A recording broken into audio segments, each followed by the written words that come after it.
Good morning, good afternoon, and good evening, fine folks of the world. My name is CapnCommrad, but most people call me Capn. If you can read, you probably know what today's adventure is about, but if you can't, I have two questions for you. First, how did you get here? And second, are you Floyd Mayweather? Alright, let's get this shindig started. I probably don't have a theme song yet, so I'm just going to talk through this part. Today's feast is brought to you by Epic Games' Dauntless. Epic Games describes the game as a battle for survival at the edge of the world. As a slayer, it's up to you to hunt down the boss-sized behemoths that are devouring the land, team up with millions of players as you master challenging co-op battles, craft deadly weapons and powerful armor, and forge your legend as a slayer of Ramsgate. Dauntless is a free-to-play action RPG from Phoenix Labs. Look forward to regular updates, seasonal events, new behemoths, and more in a rich, evolving world. That's very nice. So, to dive right into it, if you've ever played Monster Hunter, you pretty much get the gist of the gameplay loop. Kill monster, get parts from monster, use parts to make better gear, rinse, repeat. Honestly, it's a winning formula. You play as a character class known as the Slayer. There's no real classes, it's all equipment based, but it's just what you're called. Basically, the world is slowly being destroyed by these monsters called behemoths, and it's evidenced by the fact that everything's kind of floating in space. There's no real ground or earth or whatever, and it's your job to punch them in the taint until they stop, usually resulting in their death. Ramsgate is the main town that acts as both a social hub and staging area for your exploits as a slayer. From there you can craft weapons and armor, stockpile on potions and grenades, and pet some goats. Seriously, you can pet the goats. I'm pretty sure they're actually rams, but I'm not a farmer, who knows. When you're properly geared, you can hop into the wide world of Dauntless through 3 different main game modes: Hunting Grounds, Escalation, and Trial. You add missions and training grounds and you've pretty much rounded out the whole game. Okay, bye, just kidding, I'm still here. Hunting Grounds is basically free play. You can choose from assortment of stages, all with different environments, behemoths, and difficulty levels. It's also semi-public, which is pretty cool. Each hunting ground houses up to, I believe, 6 players. I really should have done some research. This is like the 3rd time I've recorded this. I don't know, I haven't looked it up yet. And it's all match-made live, so you don't really have to do anything. Even if you don't have any friends, you can cling to strangers as you eradicate the local wildlife. It's basically Grind City. Escalation is a bit more focused and has an actual ending. Basically, you stand on these moving stairs and you hold onto the rail and you can clean your shoes off on the little brush thingy.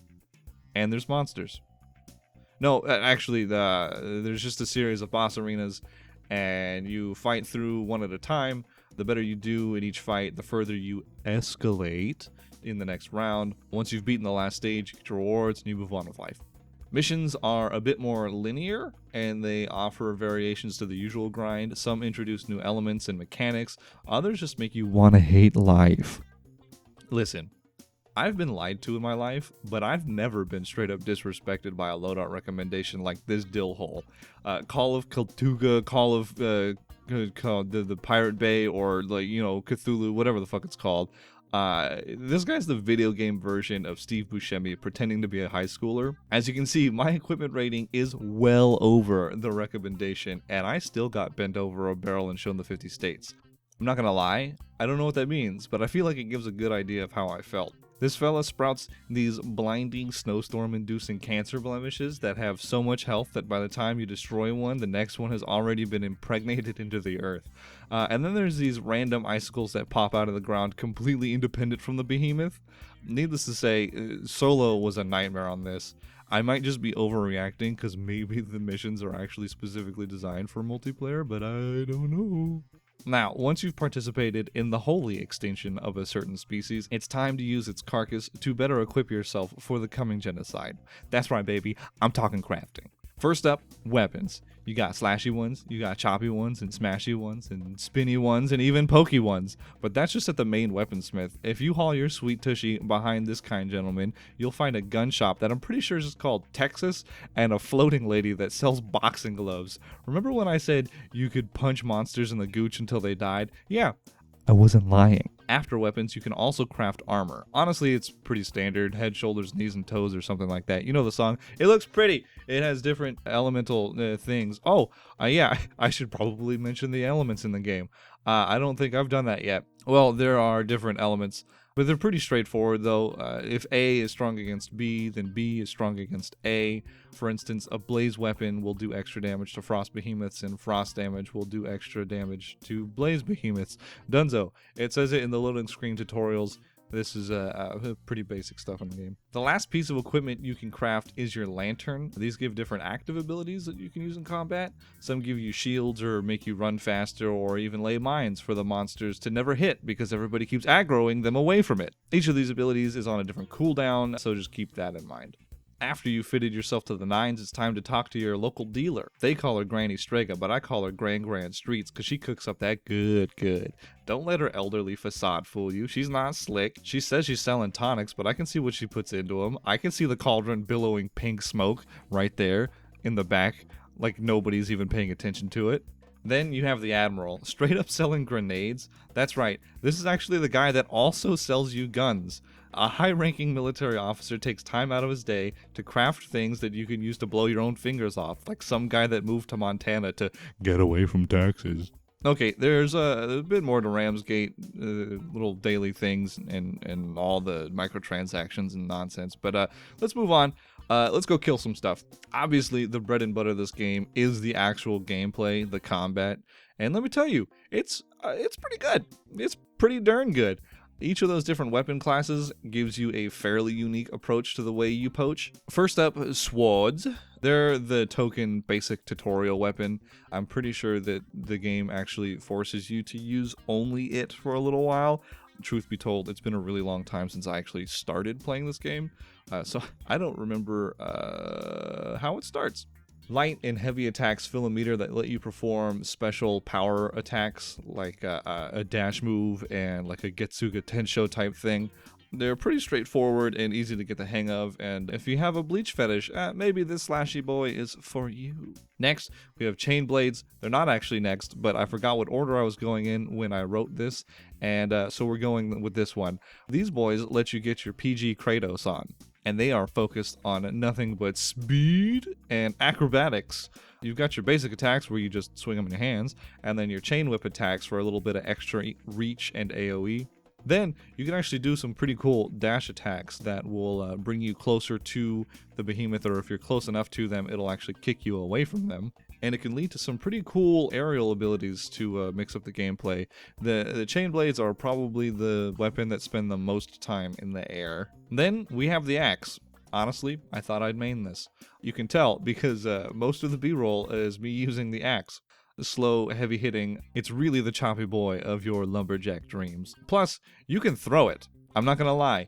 Even though I won't be maining it, throwing the axe at a charging behemoth just to knock it over and get it to do like the roly-poly thing on its back so that all your buddies can just beat the piss out of it is pretty damn satisfying. Other than that, main attacks are vertical, secondary attacks are horizontal. Each combo has specific attacks that you can charge up, but it's kind of one-dimensional. Swing down once and kill things. Somehow, actually, the hammer ended up being slightly faster than the axe. The axe is the slowest weapon. Second slowest, definitely the hammer. The MC probably had something to do with that.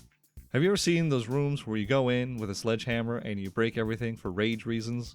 That's what the hammer's like. Smash, smash, Hulk smash, and I have so much love for this. I don't think you'll ever understand. I don't know what it is about hammers. I don't know what it is about just like bringing a large piece of metal or, you know, your cousin's forehead onto you to smash the daylights out of dragons. Makes me feel good. Makes me feel real good. Last one in the standard lineup is the pike. It's the Pokeboy.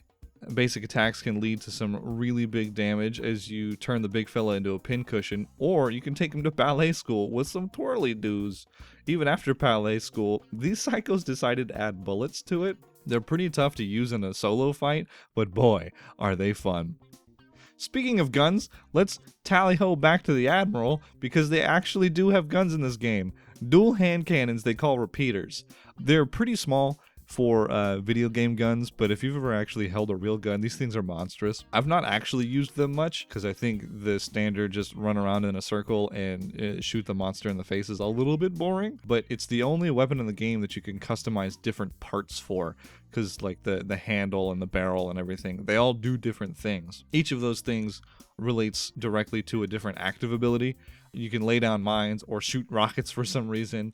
And then if you have the audacity to get nice and cuddly with the behemoth when you reload, your guns get stronger because you suck the magic juice out of them, or, you know, something like that. Finally, we have the standout contender in my book, the Strikers.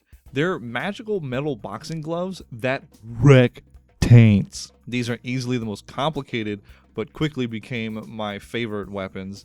They take the whole martial arts key blast Dragon Ball nonsense that makes my plums tingle and just puts it right at the palm of my hand. Punch, punch, punch, Truth be told, I really only used these because I was recording this video and I needed to use them so that I could know what to talk about or how to actually use the damn things. But I'm going to tell you, I'm legit starting over for these bad boys. Level 1, don't even care. I'm dropping the axe, I'm dropping the hammer. So, final thoughts. It's Monster Hunter Lite. The gameplay is pretty tight, and the netcode is surprisingly good. There are a couple of weird lag issues here and there, but for a basically online-only game, it holds up pretty nicely. But I'll be honest, it can get a little repetitive. It literally is just hunt them. Like, you don't even have to hunt the monster. The minimap tells you where the monster is. You go over to it, you punch in the face until it dies, and then there's another one on the map. You do it again and again and again. But that also makes it a really good jump in and go game. It's basically like a hack and slash Call of Duty. I can definitely see why someone wouldn't find that appealing, but if you're like me and you just want to go and beat up monsters and craft new gear, this one might actually be for you. So if that's you, go ahead and give it a check out. So there it is. It's my first YouTube video. First of all, thank you for making it all the way to the end. But yeah, if you liked it, feel free to do all the YouTube things and stick around. Maybe follow me on Twitch. Twitch.tv/CapnCommrad. I'm quite a bit more active there than I am here on YouTube. Well, with this is my first video. Other than that, have yourselves a nice day.